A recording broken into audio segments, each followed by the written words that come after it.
working on the broken arpeggios in measure 13 and measure 40. First, I'm going to play them in groups of 3. So I'm going to go triplet, triplet, triplet, stop. Okay, really slow, but really connected in the groups and even all the way throughout. Ready, and.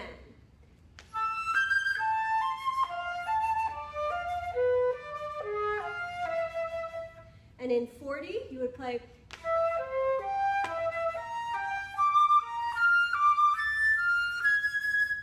Okay, practicing in these groups of 3s makes your brain work differently. Okay, you can also start the group of 3 on the second note. So here in 13, I'm going to start on the E and go E, A, C, F, A, D, F, so that you still feel the group of 3, but we're starting on the second note. Try it, and.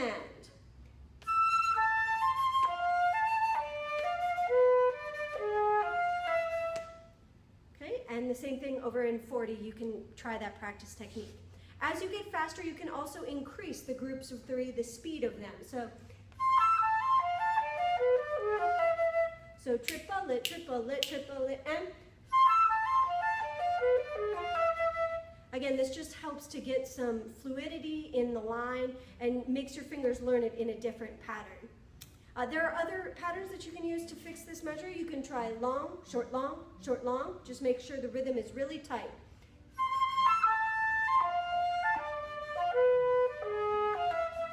I'm really focusing on the connections between that high note and then it goes down to the 5th below it. So that's probably the hardest one in these. Same thing over at 40.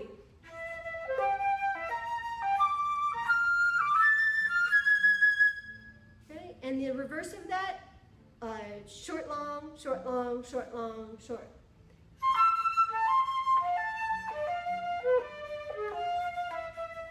When you put them all together, it should be one fluid line that's happening throughout. Or,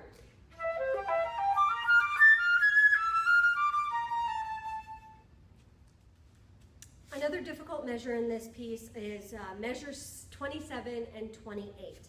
Okay, here we have to go up to these high E's, and we can play in forte, so that helps us once, but also just getting to those E's and not having them rush or crack or anything like that.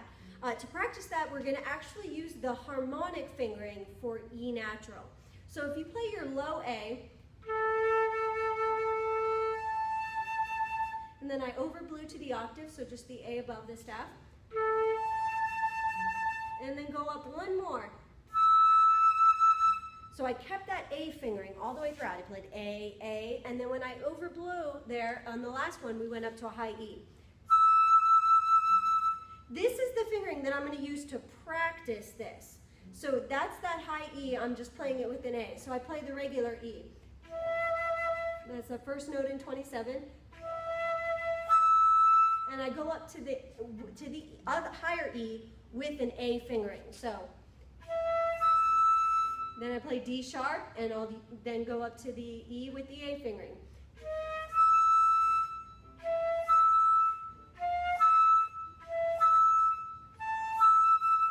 As you notice, it sounds a little weird, strange. The harmonics sound different than our regular E fingering, the high E fingering. But what this does is it shows you where your flute wants you to put that note, right? What lip position you need to be in to get that high E. And if you practice it several times, using the harmonic fingering, so I'm using an A fingering for that high E natural, for all of those high E naturals, then you start to get an idea of what lip shapes you need to do in order to make that work.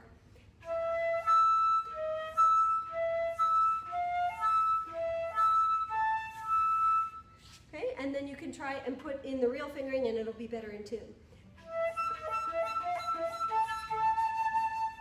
Okay, I just switched in there, but playing that harmonic fingering can help you figure out how to do this. Now, the other way to practice it is to do our dotted rhythms or triplets, various rhythm patterns, but slowly. So we'll try first long, short, long, sort of putting fermatas on those lower notes. So.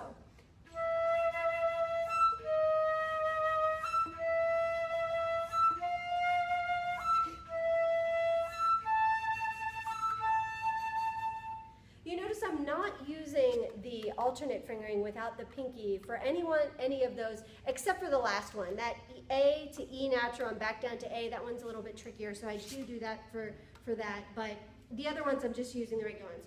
You can practice it where you're playing E and then high E without the pinky down here, D sharp, high E, and keep taking off the pinky. That's fine too. It's another way to do it. Let's go ahead and do the reverse of that. So we're putting the emphasis on the high E.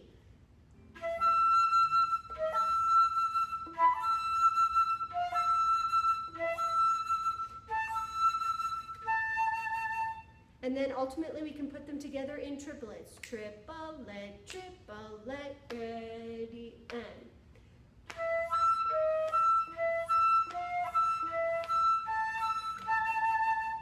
And then we put it all together in rhythm. Dia, dia, 2 and 3. And.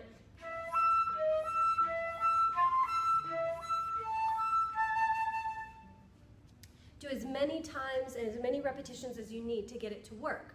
But all of those put together should help you gain success in measures 27 and 28. To help get the style of this waltz-like feel in the beginning, we want to practice the sort of skeleton melody. If you look in measure 5, we have this B-flat melody, and we want it to feel where we have strong 1 and then weaker 2, weaker 3. So dee-da-da. And we're just going to play that skeleton melody that's A, G, F. Okay, so the second, the fourth, and the sixth notes of that bar. We're sort of pressing at the beginning and releasing. Then on measure 7, we play G, F, E, so that we feel this coming away. In measure 9, we play G, F, E. Then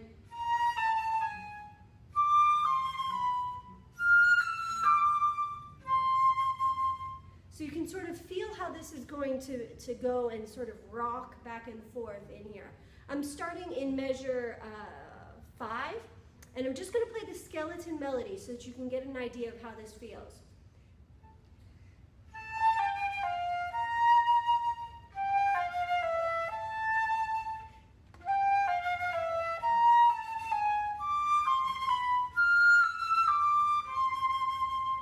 Again, I'm putting that emphasis on 1 and then releasing.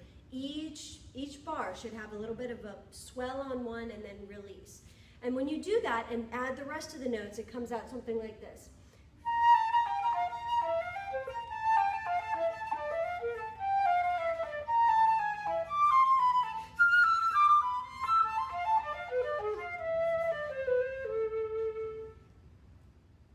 For me, measure 23, 24, 25, and 26 are the hardest in this piece, in this etude.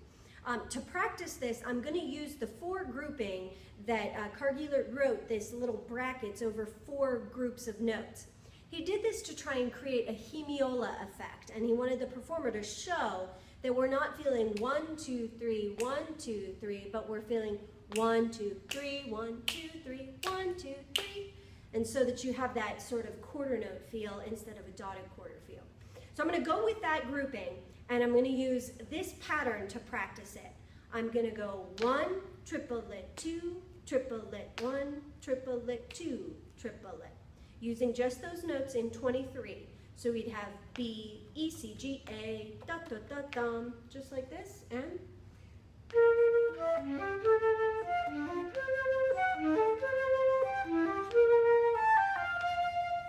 we try that again. You can do any articulation that you want. If you want to try and do the articulation here, I'll try it this time with all of them articulated. Here's 23, 1, triplet, 2, triplet.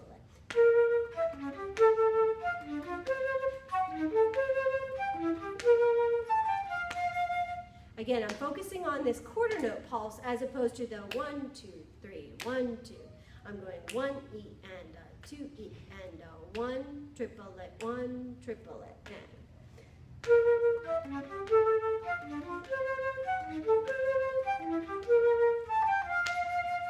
Once you have that, reverse it. We'd have triplet, and. Ready, and.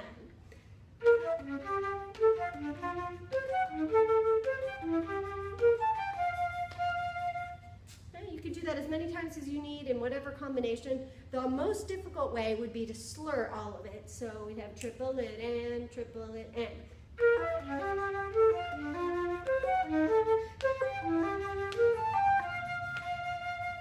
And then eventually, when you work it up throughout those different rhythms, you can get in one even motion all the way throughout. Another way to practice measures 23, 24, and 25 would be to do 1 En, 2 En, 1 En, 2 En for those groups of 4 notes. So we would have, starting on the B flat,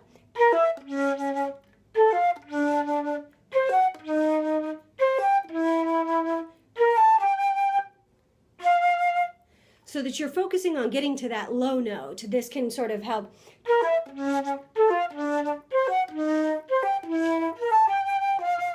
Obviously, you want to try and get to that low note as quick as possible in time, in perfect time. So 1 En, 2 En, 1 En, 2 En.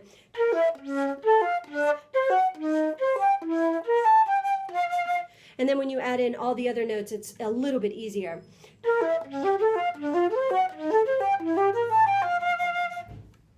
Finally, the notes in measures 21 and 22.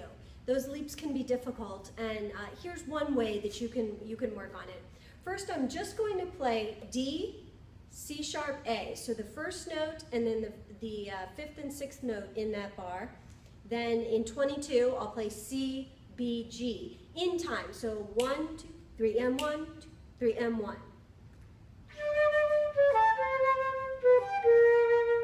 So this eliminates some of those notes in the middle. Okay, then you can just practice those notes that are in the middle. So you have 1, 2. So you just sort of segment it like that. Putting it together, you can have. So there I played 1 En, 3 M, 1 En, 3 M, 1. Try it again with me.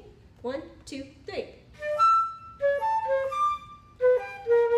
And there I'm just practicing those difficult intervals at the beginning and the end.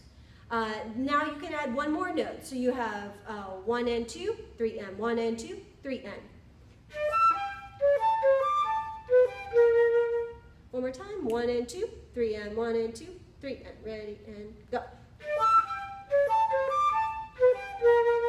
There I'm only eliminating the 4th note in each bar. So each time I've sort of added on notes as we go. Here's the whole thing. This helps your brain manage the measures into useful groups. So first we started with just the first note and the last 2 of each bar. Then we added the first 2 and the last 2 of each bar. Then the first 3 and the last 2, and then finally all of them in there.